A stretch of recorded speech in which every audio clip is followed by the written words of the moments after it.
Thank you so much for joining me. This is Whitney with the Yoga Art Space Studio in Albuquerque, New Mexico.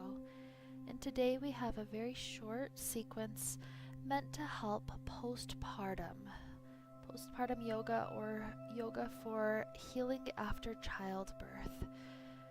Now this helps to build up the strength of the muscles down at the low area of the pelvis.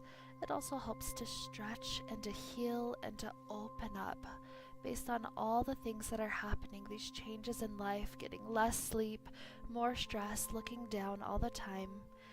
Now, even if you haven't recently gone through childbirth, this sequence is very healing for the sacral chakra, so I recommend practicing it anyways, imagining that very motherly part of you. So here we begin with our knees spread nice and wide, folding forward into a child pose. We'll practice Kegels. So squeeze the pelvic floor and then release. Squeezing and a release, squeezing and a release. Trying to get at least 5 to 10 reps in before moving on to our next posture. Here we'll bring our knees closer to one another, rising up right onto our knees. Tuck the back toes, let the hands be on the hips, and we push the hips forward as we lift the heart open to the sky, coming into a camel posture. Perhaps you only do one side at a time for a few breaths each, or maybe you drop both hands down onto the heels. The heart lifts up and the hips travel forward. This helps to release any of that stress that you've been holding on your shoulders. Literally, we're reversing the process of Atlas when he held the weight of the world on his shoulders. When we're in that kind of a backbend, it would be impossible to hold onto the weight of the world. When you're ready to come up, bring the hands to the low back and slowly reverse the process. The heart comes up, right away taking a child pose to release. Decompressing the spine, enjoying the breathing here. When we come up, we'll shift the hips to one side of the feet so that the feet can swing forward. And we'll resume a boat posture, probably a modified version if you're still building up those abdominal muscles. The modified versions, we have our hands connected under the knees. We try to tilt the toes off the ground. Maybe we hold on with both hands. Maybe we release one hand, maybe the other, maybe both. Holding with this very tall posture of the back. Holding for here for about 5 breaths, if at all possible. Know that you can always drop the toes down, making this easier and easier. Taking whatever version we're able to hold for several breath rounds.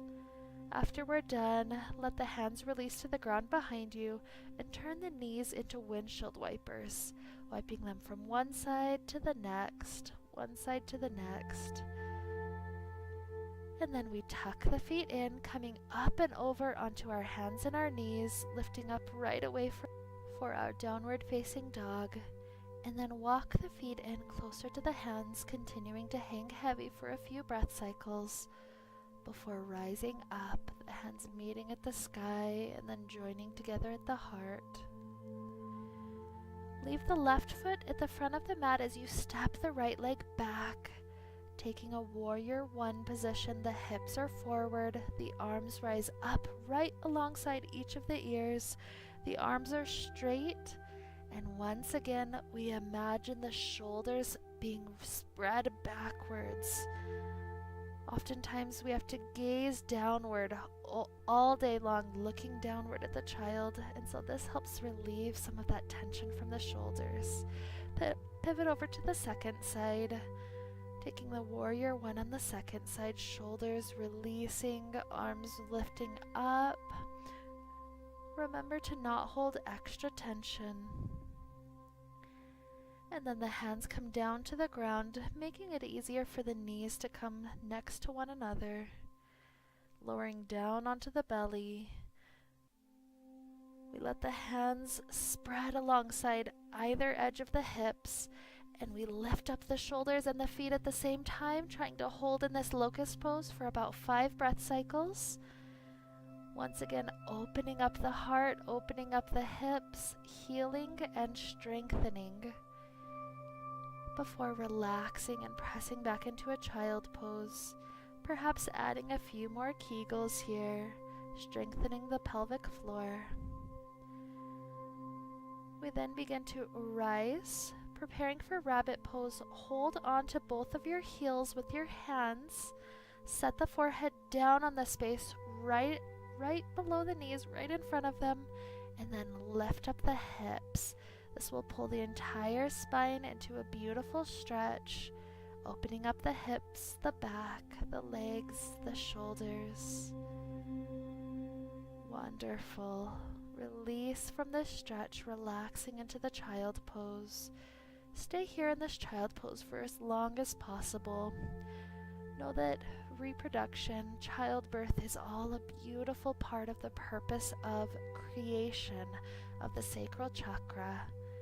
But in this process, postpartum, we need to take time for ourselves to breathe and to heal and to reconnect with our purpose, with our wonderful passion for life. Thank you so much for joining me today. May we be filled with light and happiness and peace. Namaste.